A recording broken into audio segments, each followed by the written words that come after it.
Good evening. Welcome to South Asia Newsline. I'm Uzma Jafri. Here are the top stories we are tracking for you on Friday, the 16th of October. Coronavirus infections rise to 7.37 million as India heads towards festive season. US Taliban agreed to reset commitments to reduce violence in Afghanistan. And UN rights chief slams death penalty for rapists in Bangladesh.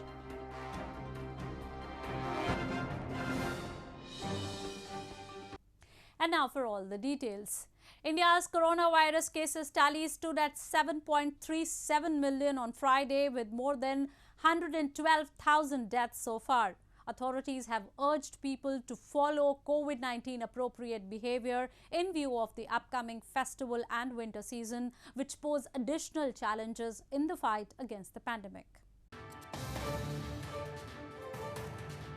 India's tally of coronavirus infections stood at 7.37 million on Friday, having risen by 63,371 in the last 24 hours, with 112,161 deaths so far.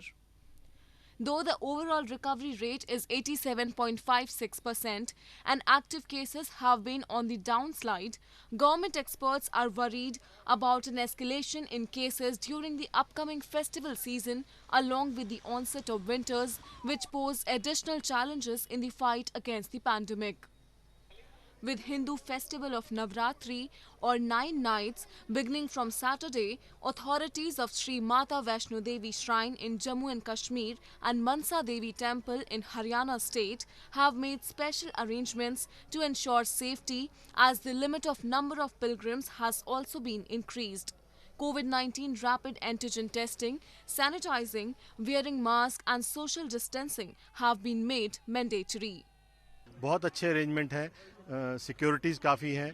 Corona को देखते हुए Covid की reports सबसे मांगी गई है। बिना Covid report के आप एंटर नहीं कर सकते, और ये चीज़ यहाँ से नहीं, शुरू से दिल्ली से जब हम आ रहे हैं तो जगह जगह पे जहाँ पे भी टोल टैक्स थे या जो भी पुलिस के बैरियर थे, वहाँ पर उन्होंने प्रॉपर चेकिंग करी है।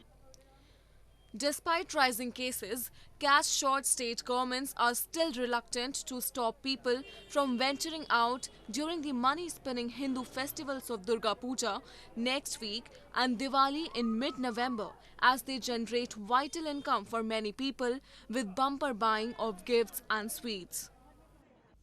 India on Thursday asserted that the Union territories of Ladakh and Jammu and Kashmir have been and will remain an integral part of India, and that China has no locus standi to comment on its internal matters. This came days after China said it did not recognize the Union territory of Ladakh in response to inauguration of key bridges built by India in areas of strategic importance.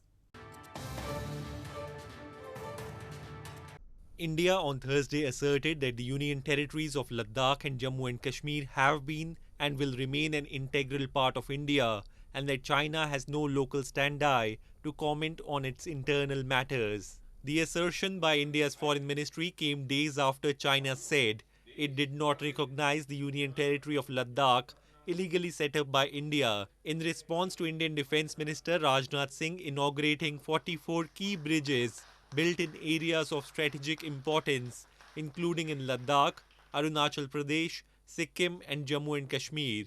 The Union territories of Jammu and Kashmir and Ladakh have been, are and would remain an integral part of India. China has no locus standi to comment on India's internal matters. India and China have been engaged in a bitter standoff since earlier this year, after 20 Indian soldiers died in clashes with the Chinese troops in Ladakh's Galwan Valley in June. Both sides have held a series of diplomatic and military talks to resolve the border standoff. However, no breakthrough has been achieved to defuse the situation. India's capital has been recording poor to very poor air quality levels in different areas over the past 1 week. Although wind speeds brought slight improvement to Delhi's air quality, it was still recorded in poor category on Friday. Holding a banner, a 9-year-old climate crusader staged a protest over air pollution in the national capital. 9-year-old climate crusader Lisi Priya Kangujam staged a demonstration outside Indian Parliament at midnight on Friday, demanding immediate action over increasing air pollution in capital New Delhi. One of the world's youngest climate change activists, Kangujam is leading a youth movement calling for Indian Prime Minister Narendra Modi and lawmakers to pass a new law aimed at capping carbon emissions in the world's third largest producer of greenhouse gases.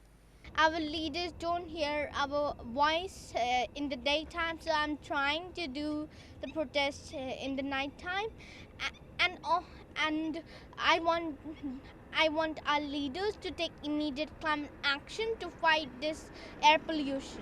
On Friday, Delhi recorded an AQI air quality index of 251 at 10 a.m. local time. The 24-hour average AQI was 315 on Thursday, the worst since February 12. New Delhi has been recording poor to very poor air quality levels in different areas over the past 1 week. Although wind speeds brought slight improvement to Delhi's air quality, it was still recorded in poor category on Friday. Air pollution in Delhi is a year-round problem which can be attributed to unfavorable meteorological conditions, farm fires in neighbouring regions and local sources of pollution. Moving on. All line department employees in illegally occupied region of Gilgit-Baltistan recently held a general body meeting to raise the demand of equal pay and allowances at par with other government employees. Highlighting exploitation, they blamed the authorities have kept on delaying the process for the past several years. Demanding equal pay, time scale and allowances along with 30% quota, All Line Department Employees Association in the illegally occupied region of Gilgit-Baltistan recently organized a general body meeting. The employees highlighted they are working at nominal salaries for past several years and are not given the same incentives at par with the Secretariat employees.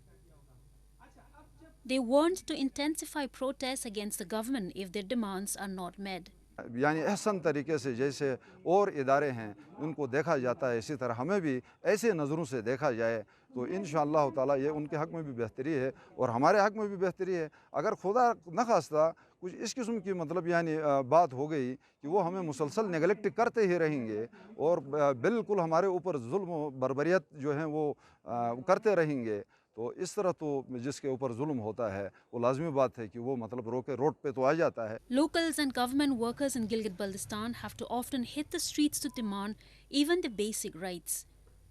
The illegally occupied region has also been swept by a wave of dissent recently against Pakistan's plan to change its legal status and hold elections in violations of UN resolutions. In news from Afghanistan, U.S. Special Envoy Zalmay Khalilzad said on Thursday he had struck an agreement with the Taliban to reset their commitments under a troop withdrawal deal and reduce the number of casualties in Afghanistan. This comes as Afghanistan's Helmand province has seen heavy fighting this week despite ongoing efforts for peace.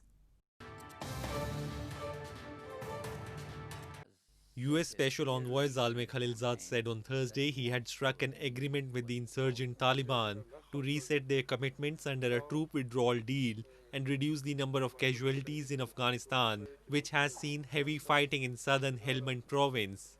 Khalilzad in a series of tweets said he and General Scott Miller, the commander of U.S. forces in Afghanistan, held several meetings with the Taliban and agreed to reset actions by strictly adhering to implementation of all elements of the US-Taliban agreement. He said, at present, too many Afghans are dying. With the reset, numbers are expected to drop significantly. A February deal between the United States and the Taliban in Doha said foreign forces would leave Afghanistan by May 2021 in exchange for counter-terrorism guarantees from the Taliban, which agreed to negotiate a permanent ceasefire and a power-sharing formula with the Afghan government. Diplomats and officials have warned that rising violence is sapping the trust required for successful peace talks in Doha. Moving on to news from Bangladesh. Bangladesh has introduced death penalty for rape cases. A Bangladeshi court on Thursday sentenced 5 men to death for the 2012 gang rape of a 15-year-old girl amid growing public anger over rampant sexual violence. Following this, UN Human Rights Chief Michelle Bachelet said rape is monstrous, but death penalty is not the answer. UN Human Rights Chief Michelle Bachelet said on Thursday that sentencing rapists to death is not an appropriate punishment even for such a heinous crime. Her comments came after a Bangladesh court sentenced 5 men to death for the 2012 gang rape of a 15-year-old girl on Thursday. It marked the first conviction since the government of Prime Minister Sheikh Hasina this week introduced the death penalty for rape. Bachelet cited the law change in Bangladesh but also called in a number of other countries to impose the death penalty for rape. Thing as it may be to impose draconian punishment on those who carry out such monstrous acts, we must not allow ourselves to commit further violations. Bangladesh's government this week approved an amendment that would allow for the death penalty in rape cases as anger grew in South Asian country over incidents of sexual assault. Social media is extremely powerful, and a Pakistani tea vendor Arshad Khan is one of the best examples that proves this fact. He became an internet sensation overnight for his good looks in 2016. 4 years on, Arshad is trending once more, this time for opening his cafe in capital city Islamabad. In 2016, an 18-year-old tea vendor, Arshad Khan, at a local market tea stall became an overnight sensation in Pakistan after his photo went viral on the internet, with many swooning over his good looks. 4 years on, Arshad is trending once more, this time for opening his cafe in capital city of Islamabad. Naming it Cafe Chai Wala Rooftop, the 22-year-old used the moniker he is known for since the social media whirlwind brought him international fame, modeling gigs and even acting jobs. The blue-eyed tea seller shot to viral fame after the picture of him brewing tea at a Sunday market bazaar was posted on Instagram.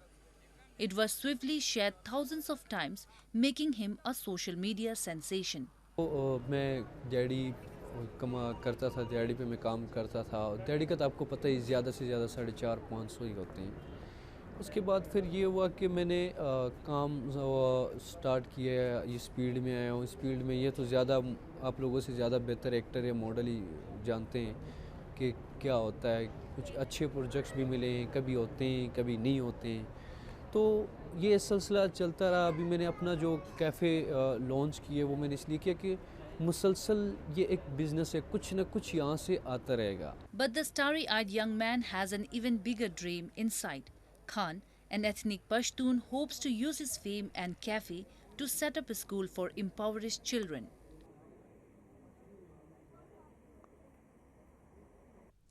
Exiled Tibetans in India have welcomed US appointment of human rights official to oversee human rights issues in Tibet. China has, however, lashed out at Washington's move, saying the US wants to destroy the region's stability. Exiled Tibetans living in India welcome the appointment of a human rights official as Tibet coordinator by the US. US President Donald Trump's administration on Wednesday appointed the senior US human rights official as special coordinator for Tibetan issues, a move that has angered China. US Secretary of State Mike Pompeo announced that Robert Destro, Assistant Secretary of State for Democracy, Human Rights and Labor, would assume the additional post which has been vacant since the start of Trump's term in 2017. This announcement by Mike Pompeo, it's a clear indication that the way in which US government regards China, and in terms of, China is now not going to get away easily with what they have been doing. China refused to deal with the US coordinator, seeing it as interference in its internal affairs. China seized control over Tibet in 1950 in what it describes as a peaceful liberation that helped the remote Himalayan region throw off its feudalist past. But critics, led by exiled spiritual leader the Dalai Lama, say Beijing's rule amounts to the cultural genocide. Well, that's all we have for you from South Asia this evening. Now our viewers can watch the show on SouthAsiaNewsline.com. You can also visit us on Facebook.com/SAsiaNewsline and follow us on Twitter @SAsiaNewsline. That's all in tonight's edition. We will see you same time next week. Have a great weekend. Good night.